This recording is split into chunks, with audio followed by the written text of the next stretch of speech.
안녕하세요. 알쓸맥자 변한세입니다. 한 주 잘 보내셨죠? 그 MBTI라고 하잖아요. 원래 제 미신이나 이런 거 잘 안 믿거든요. 그래서 MBTI도 그냥 다른 사람들 하는 것만 보고 제 건 안 해봤는데 그냥 우연히 해봤어요. 주위에서 하라 그래서. INTP 나오더라고요. 굉장히 또라이에다 괴팍하고 자기 세계가 확실한 뭐 이런 성격이라고 하던데, 어쨌든 제가 그 파워 I거든요. 그러다 보니까 이렇게 얘기를 많이 하거나 강연 한번 하잖아요. 그럼 기가 다 빠져서 와요. 근데 오늘 제 방송 전에 독감이라고 마포 FM에서 책 리뷰하는 뭐 책에 관해서 얘기하는 방송이 있는데, 거기서 저희 협회에서 낸 맥주 한잔 할까요? 라는 책을 같이 하고 싶다고 말씀을 주셔서 바로 앞전 시간에 같이 또 1시간 동안 맥주에 대한 얘기를 또 실컷 하고 왔습니다. 이렇게 게스트로 앉아있다 다시 메인 이 MC로 오니까 좀 기분이 이상하긴 하네요. 제가 이 마포 FM 이 스튜디오 안에서 게스트가 된 적이 한 번도 없었잖아요. 좀 기분이 좀 이상하긴 합니다. 맥주 축제가 예전에는 그 특정한 조직만 할 수 있었거든요. 왜냐하면 술이라는 게 관에서 허가한, 영업 허가한 곳에서만 팔 수 있는 그런 음식이다 보니까 야외나 특정 장소에서 맥주 축제를 열었을 때 그런 관련된 영업 허가를 받는다거나 뭐 이런 여러 가지 일들을 하는 게 선례가 없었어요. 선례가 없다 보니까 쉽게 할 수 있는 일이 아니었죠. 그래서 10여 년 전에 그런 것들을 풀러 다니는 분들이 계셨고, 그런 것들을 그런 것들을 해결한 분들이 맥주 축제를 주로 주도를 하셨는데, 이게 법적으로 선례들이 남고, 그리고 그런 선례들에 따라서 하면 책임 전가가 면해지기 때문에 누구나 할 수 있게 된 거예요. 심지어 가장 주도적으로 하는 것은 바로 지자체죠. 왜냐하면 지자체에서 허가를 내주고 장소를 또 마련해주고 이런 것들을 해주기 때문에 오히려 지자체에서 기획을 하고, 그리고 그런 것들을 수행하는 이벤트 업체들이 이제 많아지기 시작했습니다. 그러면서 맥주 축제 많이 열리게 된 것 같아요. 많이 가시기 바랍니다. 과음하지 마시고요. 그래도 이렇게 날씨 좋을 때 야외에서 맥주 한잔 하면서 스트레스 푸는 것만큼 좋은 일이 또 어디 있겠습니까? 많이 가셔서 좋은 맥주 많이 드시고 스트레스 푸시고 좋은 사람들과 함께 멋진 시간 보내셨으면 좋겠어요. 봄, 여름, 가을, 겨울의 거리 약사 듣고 왔습니다. 이 거리 약사가 이 앨범 중에서 여름을 상징하는 곡입니다. 그래서 틀어드렸습니다. 자, 재밌는 흥미로운 맥주 기사가 올라왔어요. 저 이런 기사는 굉장히 좋은 것 같습니다. 제목은 좀 그래요. 자, 매일경제 기사인데요.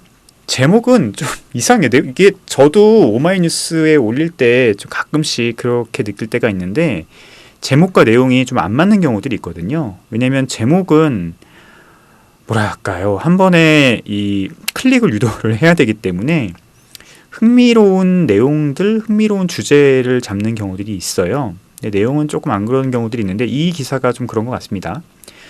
제목은 퇴근길 혼술 성지는 어디? 여기? 대형마트보다 맥주 2배나 팔렸다는데. 이상하잖아요. 근데 이 기사 내용은 그냥 하이트 켈리 관한 내용이에요. 한번 보죠. 하이트진로가 지난달 맥주 신제품 켈리를 출시하고 공격적인 마케팅에 나섰지만 아직 시장에선 의미 있는 판도를 일으키지 못한 것으로 나타났다. 예, 별로라고 하더라고요. 뭔가 대대적인 마케팅을 해서 새로운 브랜드로 시장에 새로운 바람을 좀 넣고 싶었던 것 같은데, 예전 테라가 그랬잖아요. 제2의 테라의 돌풍을 기대했던 것 같은데 실제 실적은 그렇지 못한 것 같습니다. 25일 시장조사기관 닐슨 코리아와 주류업계에 따르면 4월 국내 가정용 맥주 시장에서 오비맥주의 점유율은 53.9%로 집계돼서 3월 54.2%와 비교해 거의 변화가 없었다라고 하네요. 켈리는 4월 시장 점유율이 24.3%고 3월엔 23.9%라고 해서 0.4% 증가하는데 그친 거죠. 엄청나게 투자를 했는데 결과는 그렇게 좋지 않게 나왔다는 그런 뉴스를 볼 수 있고요. 개별 맥주 브랜드별로 따져보면 오비맥주의 카스 프레시가 42.6%, 야 절대 점유율을 차지하고 있군요. 뒤이어 화이트진로의 테라가 20%, 그러니까 테라가 2위긴 해요. 롯데칠성 음료의 클라우드가 5%, 켈린 3%. 켈리가 클라우드보다도 지금 점유율이 높지 못한 거예요. 좀 치명적이네요. 그죠? 그동안 투자했던 마케팅에 비하면 너무 결과가 안 좋은 걸 알 수 있고요. 오비맥주 관계자는 가정용 맥주 시장에서 오비의 시장 점유율은 4월에도 2위 제조사에 비해 2배가 넘는 격차를 보이며 주도권을 이어갔다. 라고 하네요. 한맥은요? 한맥은 그거보다 못하다는 얘긴데, 그죠? 4월 전체 가정용 맥주 시장 판매자가 공개되자 하이트진로 측은 당혹스러워하는 모양새다. 그렇겠죠. 그리고 다 알고 있을 거예요. 이게 안 좋다는 것을. 자, 밑에도 기사를 보면 가정용 맥주 매출 판매 채널별로 구분해 보면 편의점 비중이 약 40%로 가장 높다. 가정용 시장은 그냥 편의점이죠. 동네 슈퍼가 약 30%, 대형마트가 20%, 기타가 10% 순이다. 그러니까 지금 사람들은 맥주를 사 먹으러 편의점으로 간다는 뜻입니다. 10명 중 4명은 편의점으로 가고 3명은 동네 슈퍼로 간다는 뜻이죠. 대형마트에서 맥주를 구입하는 비율은 10명 중 2명밖에 안 된다는 뜻이고요. 그래서 마트에서 술은 와인도 마찬가지고 맥주도 마찬가지고 다 마찬가지인데 일종의 미끼 상품이에요. 미끼 상품. 또 맥주를 사다 보면 옆에 안주도 사잖아요. 과자도 사고 뭐 라면도 사고. 그래서 맥주를 하나 사는 겸 다른 매출도 올릴 수 있게 하는 그런 미끼 상품이라고 보시면 될 것 같고요. 일부 대형마트 매출을 근거로 하이트진로가 1등을 했다고 강조했는데 이건 좀 무리다라고 하네요. 그렇습니다. 이게 이렇게 신제품을 출시를 하고 마케팅을 많이 했는데 결과가 안 좋으면 이게 쉽지 않더라고요. 근데 켈리는 좀 개인적으로는 좀 뜬금포인 느낌이 좀 있었어요. 일단은 테라가 잘 나가고 있는 이 상황에서 테라가 나왔을 때는 한때 1위까지도 했었던 적이 있었잖아요.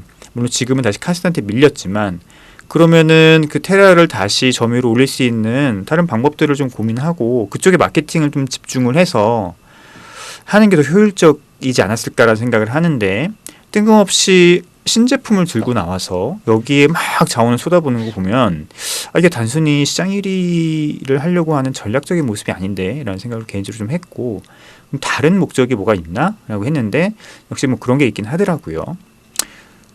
개인적으로는 켈리는 제가 말씀드렸지만 좀 아쉬운 그런 맥주이고요.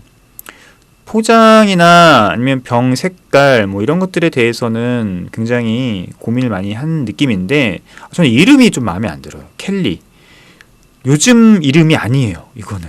이 대한민국에서 우리가 보통 네이밍을 할 때 하는 트렌드가 아니거든요. 무슨 미국 사람 이름 같잖아요. 미국 여자 이름 같잖아요. 미국 여자 이름을 맥주에 붙이는 것 굉장히 좀 위험하다고 보고요. 오히려 요즘은 레트로 혹은 이 춘한글을 이용해서 여러 이름을 짓는 게 굉장히 더 힙해 보이고 세련돼 보이는 게 요즘이거든요. 근데 켈리라고 하는 이름을 들고 나와서 맥주에 붙이고 폰트도 좀 굉장히 좀 너무 클래식하고 고답적이지 않나. 그러니까 맥주라고 하는 게 기본적으로 라거의 영역에서는 향미적인 측면이 크게 다를 수 없기 때문에 결국은 네이밍과 또 병 모양, 색깔 여러 가지 종합적으로 보여지던 이미지들이 되게 중요하거든요. 근데 그런 측면을 봤을 때는 장면과 폰트와 여러 가지 것들은 조금 아니지 않나라는 생각이 듭니다. 자, 궁금해요. 올해 한 해 이 켈리의 성적이 어떨지. 켈리의 성적에 따라서 다른 맥주 브랜드들도 신제품을 낼지 말지 아마 의사결정을 할 것 같습니다. 먼저 칼을 뽑아 들었는데요. 하여튼 이 대기업 간의 이 마케팅 싸움, 이것도 굉장히 볼만한 것들이 많습니다. 좀 지켜봤으면 좋겠고요.